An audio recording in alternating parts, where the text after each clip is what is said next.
Hi YouTube, I'm getting in early with my August favourites video because it's not quite absolutely the end of August, but we're nearly there, and so I thought I would do my video recording the things that I've been using a lot and or really enjoying using in the last month.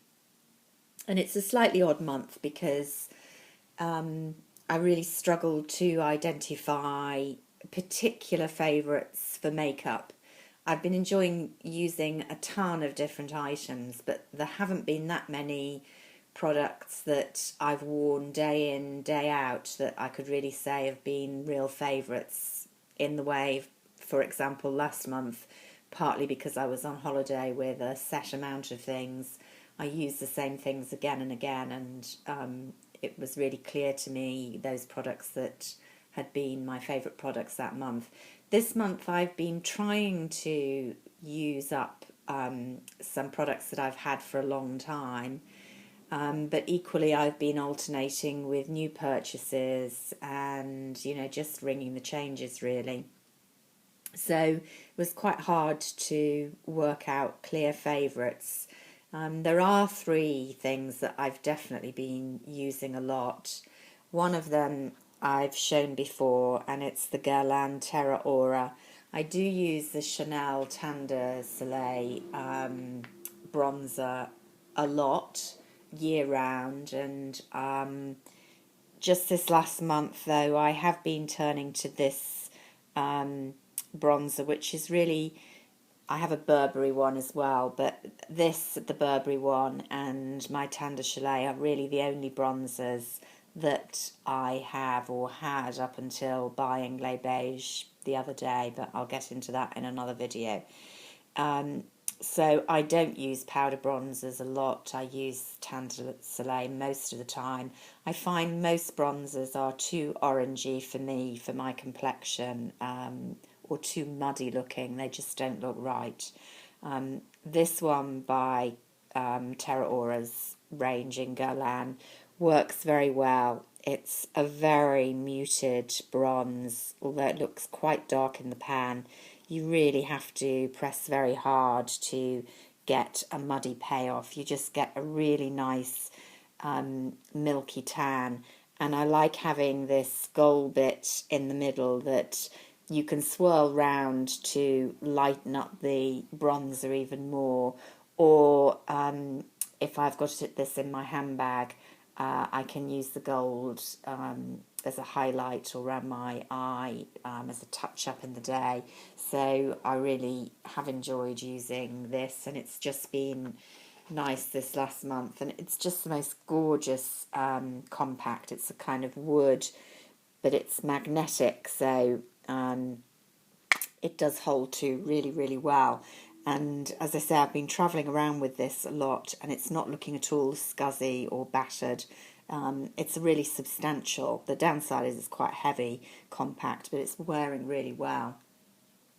The other thing that I've used a lot, I've had a lot of different eye looks, but this is a very old palette, not wearing as well because it's one of these kind of cardboard Stila ones that I think they still do. But I mean, this I've had for years and years, and what caused me to dig it out really was to use up Kitten again. There's the famous Kitten up there. It's one of the few eyeshadows I've actually got to hit pan a little bit on. But I've also been enjoying these two colours a lot as well. This nice matte taupe. I haven't got many matte taupes. Most of them tend to have a bit more shimmer. And this one at the bottom as well, a bit more shimmery, a bit more colour payoff. But I've had, as I say, these shadows for ages, and they're wearing really, really well, really good quality because it wasn't an expensive palette. Trying to use it up, but it's going to take forever. This was a new purchase in New York. I think I showed it last month, the Victoria's Secret Pro Holographic lip gloss, and I have been wearing that a lot. Not a great fan of lip glosses, although I have a lot of them. I don't know why I keep buying them, but this one's really great, either on its own or over different lipsticks. Really brightens them up, so I have been using that a lot. And the last 2 weeks of August, I've been pulling out this Bobbi Brown foundation stick. I don't really use it as a foundation. I find it quite awkward, although it's too drying, really, without a lot of work with a brush. But it is convenient sometimes to take in my handbag and use as a touch-up, because that's fine. Why I've been using it in the last couple of weeks is my skin's been in a bit of a mess. I don't normally get breakouts, but I have had a couple of bad breakouts around my chin, quite bad spots. Don't know whether hormonal stress, just bad diet and so forth. And this is a great concealer with a brush when I really need heavy duty work concealing the redness around a spot. Normally I just need a much lighter concealer, particularly for dark circles under the eye, a bit of pigmentation, but this works as really heavy duty concealer for me. In fact, I don't think there's any concealer that's better than it if you really need to deal with a spot. So what I've really been enjoying in the suddenly hot weather for the last month have been perfumes and bath products. 3 perfumes I've been using, all of them new in terms of new bottles. One of them is a second bottle. It's this one here. It's Creed Virgin Island water. You don't want to know how expensive it is. It is an appallingly expensive perfume, even though it's quite a big bottle. But it's a gorgeous summer scent, totally unsuitable for anything other than hot weather because it absolutely makes you think of cocktails on the beach. It's a zesty, fruity ginger with a definite hint of coconut fragrance, and there are loads of kind of cheaper coconut fragrances out there, but never one that combines the smell of summer as effectively as this one by Creed. So when I got some opportunity to buy some duty free, because it's so expensive, it is actually worth saving the duty on it. So I treated myself to a new bottle, which will hopefully last me a couple of years, because I will say when you spray it on, you're good to go for certainly 6 to 8 hours. The same, sadly, cannot be said of the Jo Malone fragrance that I've been enjoying a lot. I bought this probably in June, and you can see I've nearly used half the bottle, certainly over a third. This is Earl Grey and Cucumber. It's a newish fragrance. Very, very unusual, very nice.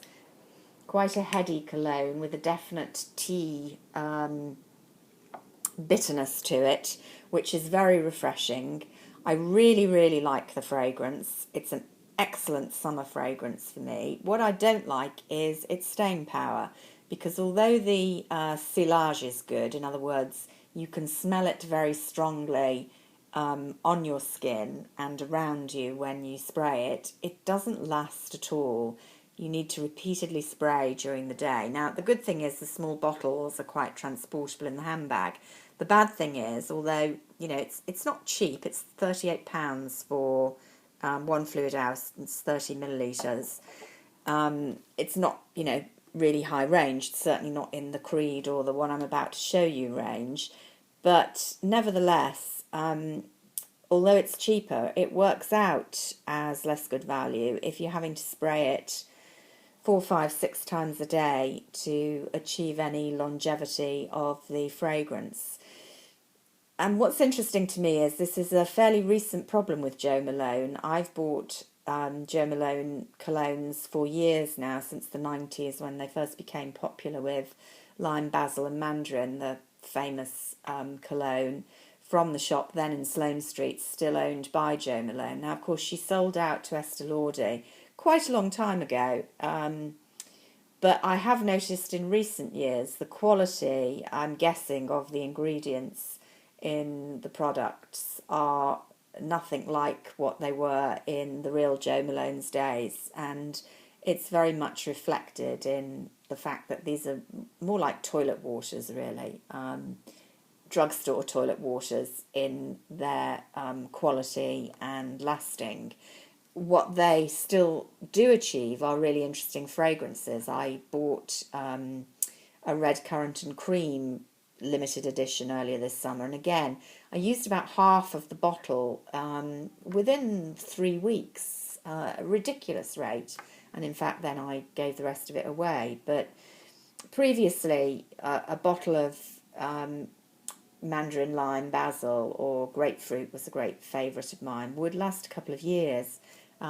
Not so now, so that's a real shame, but the fragrance, as I say, is really, really nice. And this is another very pricey, one of the exclusives from Chanel that you can buy in their boutiques. This is 1932, and again, very much a summer fragrance to me. Doesn't have a huge silage, so it's not incredibly in your face. Although interestingly, it lingers a lot on your clothes and soft furnishings.